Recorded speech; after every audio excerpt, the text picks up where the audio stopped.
Now, Russia has declared a 3-day ceasefire in Ukraine. The truce is meant to start from the 8th of May and last to the 10th, and it would coincide with Russia commemorating Victory Day, the holiday celebrating the defeat over Nazi Germany.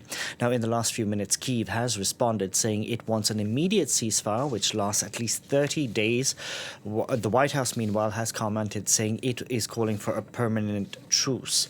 Now we can bring in Scott Lucas, Professor of U.S. and International Politics at the Clinton Institute at University College Dublin. Thank you so much for joining us on the program today. Now, Donald Trump appears to have shifted in his tone slightly since that meeting with Vladimir Zelensky at the Vatican. He even posted on social media saying he feared that Vladimir Putin was tapping him along. What should we read into this new statement or stance, if you will, from Donald Trump?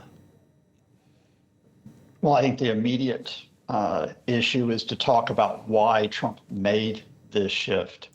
And I think, of course, that 15 minutes where Vladimir Zelensky got FaceTime with Donald Trump to tell him about how Russia was not adhering to any ceasefire, how it was rejecting all proposals, and perhaps most importantly, how last Thursday Russia had carried out effectively a mass murder, killing 12 people, injuring 90 in Kyiv as it lobbed 70 missiles and 145 drones at Ukraine. I think that connected with Trump. And all of a sudden he says, wait a minute, maybe Vladimir Putin is not the person who's going to give me that photo opportunity, that great deal I've been talking about. I think more widely, I think the Kremlin has overplayed its hand here. If you think about this, less than 2 weeks ago, the United States was presenting what was close to an ultimatum to Ukraine with many of the Kremlin's proposals, including, as you noted in your introduction, the seizure of about 25% of Ukraine. Now, Ukraine and its European partners rejected that last week. They said that's not acceptable.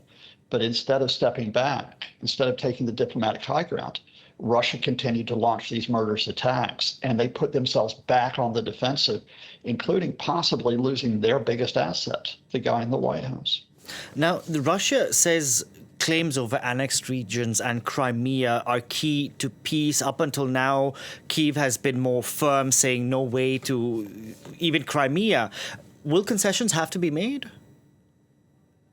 Well, certainly you're going to have to talk, and I think a lot of European diplomats, including in France, are saying there's going to have to be compromises to get an end to the Russian full-scale invasion.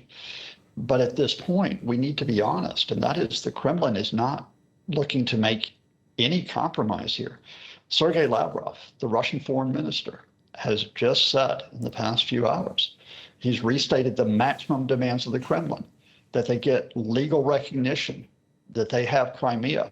Only 6 countries in the world have done that so far. He has said that all of 4 regions across Ukraine must be given to Russia, even though Russia doesn't control parts of those regions. He said sanctions have to be lifted on Moscow. Ukraine has to be blocked from going to NATO and demilitarized. In other words, he's restated the Kremlin's ultimatum. I think Ukraine, on the other hand, does know that they have to accept a short-term Russian occupation of part of the country to get an end to the invasion. I think we're talking about similar to West Germany and East Germany after the Cold War. But accepting a Russian occupation is not the same as giving Russia the legal pretense, the international legal pretense, that it owns this territory which it tried to seize. Scott, we have to keep going back to the question of security guarantees because, of course, this is something that has been a sticking point for the Russian side. Ukraine wants to have boots on the ground from NATO states, but not a NATO mission, if you will. What will Russia be willing to accept? And will the Americans be a part of whatever future peacekeeping mission there is? Once again, we go in circles because the Kremlin has said it will not accept any European forces, indeed any non-Ukrainian forces inside Ukraine, and that it will not accept Ukraine getting the strong security guarantees that it is asking for. So that's yet another Russian demand that blocks the idea of a deployment inside Ukraine to protect it. If there was a ceasefire, if there's that huge if there was a ceasefire, then the door opens for countries like Britain and France to put troops into the western part of Ukraine to protect energy facilities, to protect military production facilities. But we're not going to get any European boots on the ground while there's still an active war going on. Oh, in the past few hours, we've had Moscow who's saying they are suggesting a ceasefire for next week between the 8th and the 10th of May, a 3-day ceasefire to coincide with Victory Day. Ukraine is calling for a 30-day ceasefire with immediate effect, and we have Washington who's calling for a permanent ceasefire. So we have three very different options on the table here. So let's go to fundamentals. Ukraine has proposed last week, in conjunction with its European supporters, including France, a 30-day full ceasefire from the air, on the ground, in the Black Sea. Indeed, it has proposed that ceasefire for some time with European support. That is on the table. What the Kremlin has done in the past few hours is to try to deflect from that by saying, oh, we'll have this 3-day ceasefire, which happens to allow them to have their celebrations about the end of World War II. Let's be honest here. If the Kremlin was very serious about getting to a resolution, they would agree to a ceasefire now, not in 10 days, not in another 10 days where they can lob missiles and drones across Ukraine and kill civilians, not in another 10 days where they can try to seize more territory. The Kremlin here is playing a PR stunt because it has backed itself into the corner through its diplomatic missteps of the past week. Washington says this is a critical week for the diplomatic effort to bring the war in Ukraine to an end. It also has said it would walk away if this effort doesn't bear any fruit. What does walk away mean to you? Is it walk away from the diplomatic effort or walk away from supporting Ukraine? You probably would need to talk about Donald Trump and Marco Rubio because they make this threat every week. The reality here is the Trump administration is split.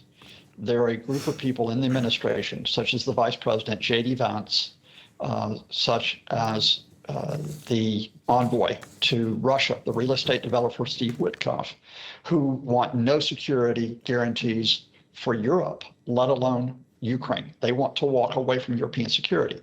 There is another group within the Trump administration, the National Security Advisor, Mike Waltz, who was in Italy last weekend, the envoy to Ukraine, Keith Kellogg, who want to maintain some level of support for Ukrainian and European security. So there's sort of a fight within the administration, which is the real situation going on here, rather than that top line threat of Donald Trump saying, if I don't like what's happening, I'm going to take my ball and go home. On Sunday, we had Germany's defense minister who seemed to suggest that Ukraine should not agree to all the concessions set out in Donald Trump's peace plan. Could Kyiv's European allies risk derailing a peace agreement? This is not a peace agreement. I mean, I've got to repeat it to you that when you demand that Ukraine give up 25% of its territory with no strong security guarantees in return, when you demand that the U.S. and Russia be allowed to pursue economic cooperation, which means the lifting of sanctions, while Ukraine has no assurances of its recovery, that's not a peace agreement. That's an argument for a capitulation, a surrender. And that's what Boris Pistorius, the German defense minister, called out.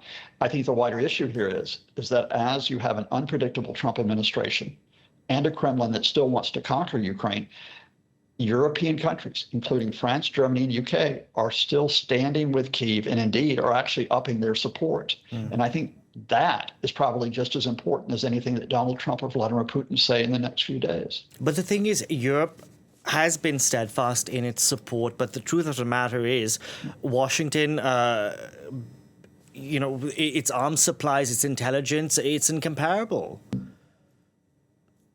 Well, certainly Europe cannot fill all of the military assistance that the U.S. has provided, and it cannot fill the intelligence sharing if the Trump administration cuts that off.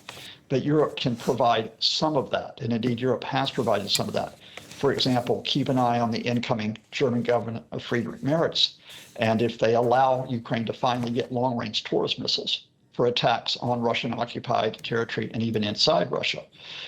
If you would actually take a look at the battlefield in the last few months, despite the U.S. stepping aside, Russia's advance in eastern Ukraine has slowed. It is struggling to make gains in eastern Ukraine. it has struggled, although it is on the point of removing Ukraine from Western Russia. And Ukrainian drones actually have the upper hand in attacks on Russian installations, indeed hitting another key installation, a microelectronics installation overnight. So Ukraine is not losing this war, even with the Trump administration threatening to walk away.